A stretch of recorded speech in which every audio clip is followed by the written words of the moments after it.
What is up, everyone? You are now locked into SpecTalk, my podcast geared toward high performers, obsessed with personal excellence and gaining that 1% extra to win every single day.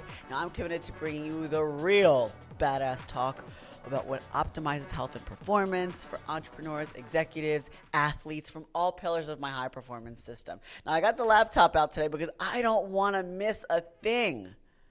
And I don't want to forget to deliver what we're going to talk about today, all the details about mindset, but under the umbrella of what happens when you realize you don't have enough time left. That's the mindset we're going to talk about today.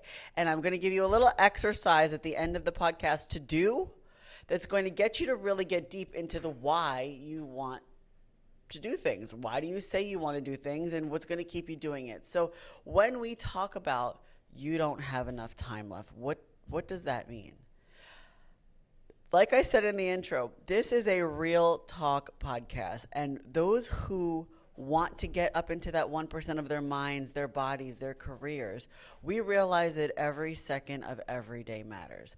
And I'm the queen of, at times in the past, have wasted time in my emotions, in my thoughts, in my wants, in my needs, in the things that were not actually actionable, right? I had someone tell me the other day, I'm manifesting you, I'm going to work with you one day. I'm like, well, manifestation is only going to come to fruition when you put small habits into action.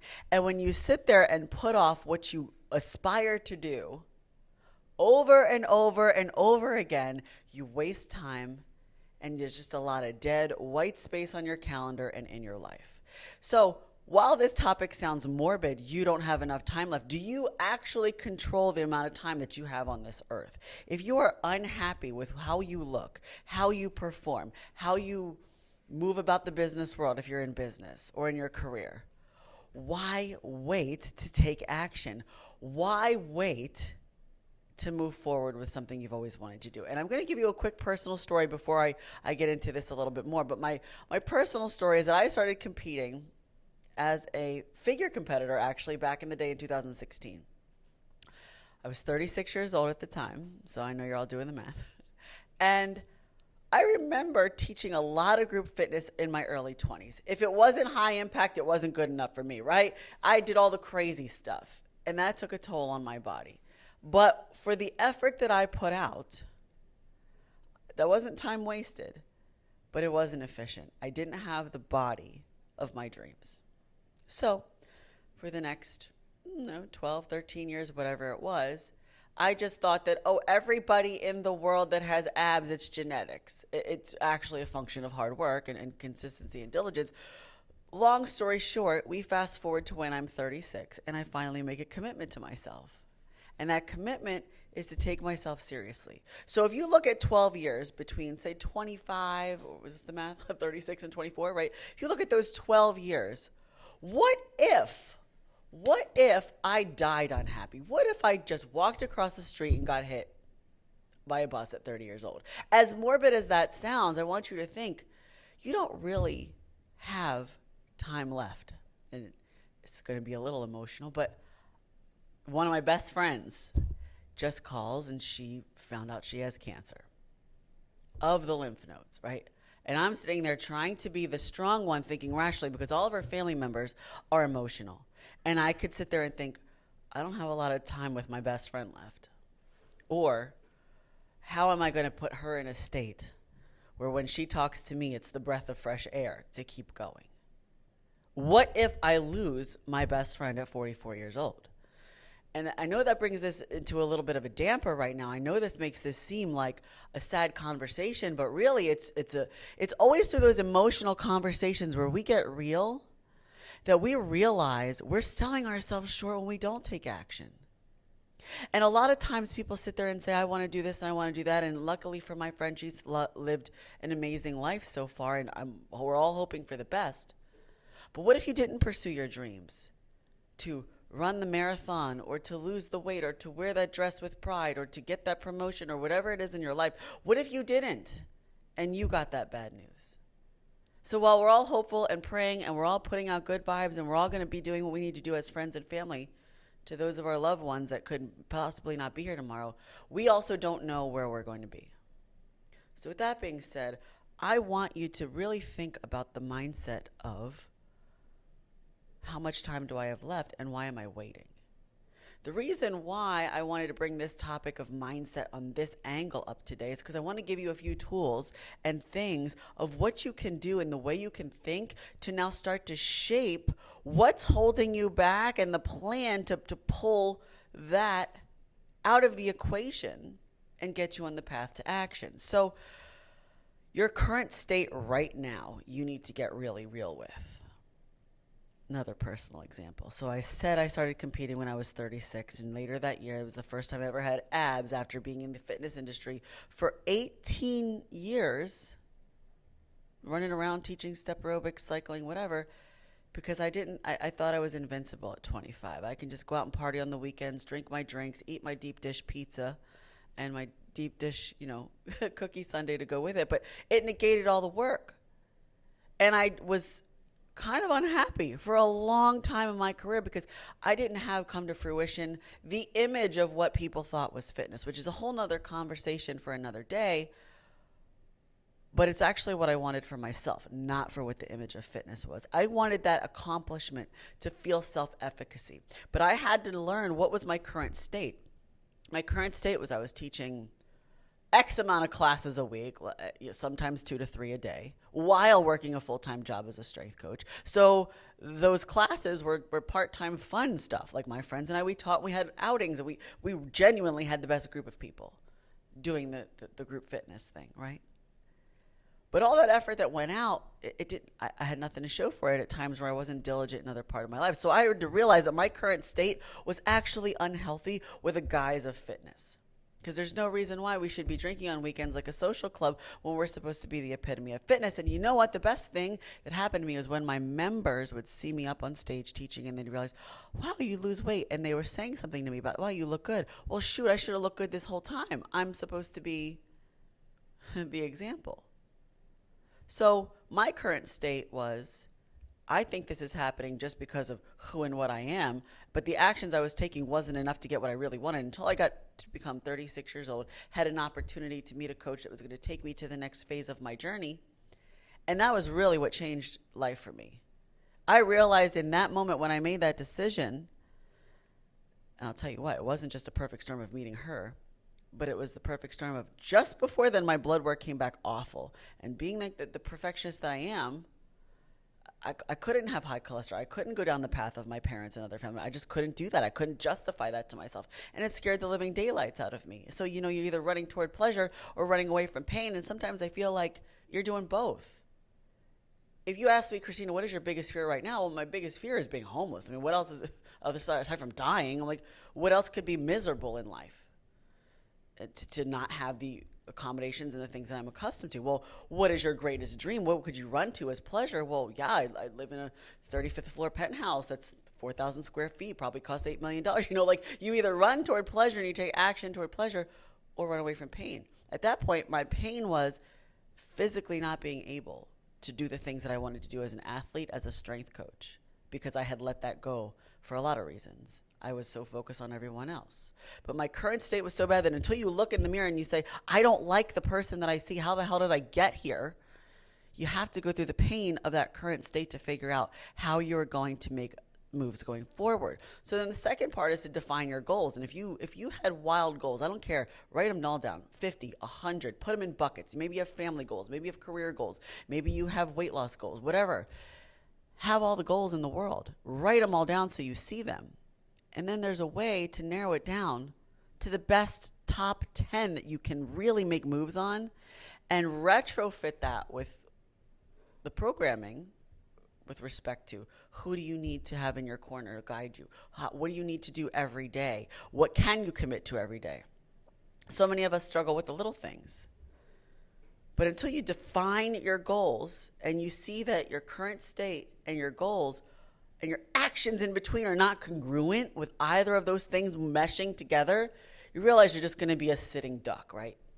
And that's where, Sitting ducks get shot, right? You're going to be susceptible to whatever the waves in the ocean or in the pond are going to be moving you toward without you having direction, okay? So identify your current state, get really real with it, define the goals, 50 to 100, and then put them in those categories, and let's pick the 10 best, most applicable ones. The next thing is to confront the limiting beliefs. Why aren't you there? Oh, I don't have a support system. Oh my goodness, I don't have enough time in the day. Oh, this, whatever they are, you got to make the hard choice to put yourself in a position to remove all of the barriers. Because remember, you don't have time left. So if you listen to that person in your life that's saying, why are you doing that? Why do you want that? You're fine the way you are. They're not going to be the ones dealing with you being sick, you being unable to find clothes that fit, you being embarrassed and not wanting to date, or whatever the case is, you not feeling attractive to yourself. These are all things that I hear from people every single time I interview them for the potential to work with me and the pain points that bother them. But until you actually figure out what the limiting belief is that's preventing you from getting there, it could be people, it could be things, it could be bad habits. Confronting your limiting beliefs is the hardest thing you can do, because oftentimes we have been grown up with this programming. I have a nephew, he's 19 years old, and he says, Aunt Christina, I want to be rich. It's like, why do you want to be rich? I like to spend money and I want to spend more of it, so I have to make more of it. Sounds logical to me. But the next exercise I'm going to teach you about is going to go deeper than I just like to buy things, so I have to make more money to buy things. Why do you want to lose weight? Well, because I should. Well, why should you? Oh, because, my blood works better. Okay, well, why do you care? It's more than that. It's more than the report card that scared me. It's more than the dress or the suit you want to fit into. And we're going to get into that when I give you the final assignment. So then we retroactively work these things to give action steps that are digestible. Because another quick story to put this into play. When I first moved to Miami, I had a list of things. And I'm proud that in 4 years I checked off a few of those things. But I still don't have a private jet yet or a $30 million beach house. So we're still in pursuit of our goals. But I did obtain my pro card, and I did get the body that I wanted year on year after, I got here. I look at those visions as something to drive you. But often I sat on my bed and stared at the walls, bewildered, and said, how the hell am I going to make it up the mountain? If I told you go walk Mount Everest, how are you going to do that? How are you going to hike that? You've never seen a mountain before in your life. Well, one step at a time. Often when we focus on the end goal, it seems so far away. So you have to keep that in the back of your mind, but you have to actually work with actionable steps that are going to make you feel accomplished. And it isn't until you get into that why of what you want and why you want it so deeply. This is why most people fail. The mindset is, I'll do it later. Well, remember, you don't have enough time left. You don't know how much time you have left.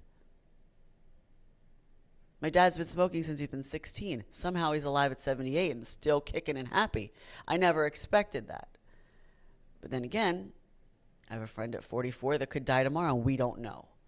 I urge you to take this mindset challenge seriously, because this is the thing that actually changed it for me. This is the thing that made me really move forward despite fear, despite feeling inadequate, despite feeling like maybe I'm not the one. You have to remember why you are the one that is the best advocate for yourself to take action. So here's your final assignment. Your final assignment is to go through this famous exercise called the 7 Whys. I'm going to run through it with you just off the top of the dome, right? An example. So let's take a man, for example. I'm a woman, so I know all the lady excuses why they want to really be able to fit into that red dress. But let's take a man. All right, sir, you're on a call with me. Why do you want to get in shape? What are we doing? Well, I don't feel so great. I let my health go. Okay. Well, why is it important to you? Why, number one, why is it important to you to get your health back? Well, I looked at my family and I don't really like the way they've progressed, and they just kind of threw in the towel. They're hopeless, and I have more that I can accomplish. Why is it important for you to accomplish? It's not why number 2, right? Why is it important for you to accomplish those things? Well, I don't want to end up like them, and I see more potential in myself, and I have so much more that I can do. So I need to get fit, okay? Well, why do you feel like this is the medium? Why do you want to get fit in addition to that? Well, to be honest with you, let's be real here. This is why number 3, right? To be real with you, I have people that I work with that look up to me, and I know they look up to me. And when I change my habits, they change. Well, why is it important for them to change? Here's why number 4. Well, because we're more productive when I keep my head on straight. But I can't keep my head on straight when I'm not feeling healthy, when I don't feel fit, when I don't walk into the office confident. Well, why is it important for you to be confident overall? Here's why number 5. Well, I need to be confident because we're going to make more money this year, or we're going to make more sales this year, or we're going to fill in, your profession. And I want to get married one day, and I want to have my money right. And okay, well, why is it important for you to get your money right? Well, why number 6? Well, you know how girls are these days. They want to be protected, provided for. So we're getting all the way down. We have 2 more whys to go. But I want to meet somebody. I want to meet somebody that I could take care of because that's the kind of guy I am. Okay. Why are you like that? Well, I'm like that because, this is why number 7, I'm like that because, I didn't have that as a child. I didn't have that male figure. And I want to be the best husband I could be. Boom! Boom! Here we go. So now we went from, hey, Christina, I'm consulting with you. I want to lose weight, to, well, why?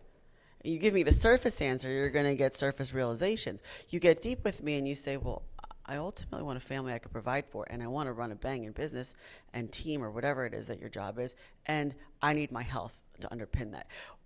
A lot of people will have a similar path to this, but yours is going to be very specific to what drives you. So you got a few assignments. Go back, re-listen, re-watch, write it all down as you go, and literally sit there and ask yourself why, like you're the most annoying 6-year-old talking to yourself.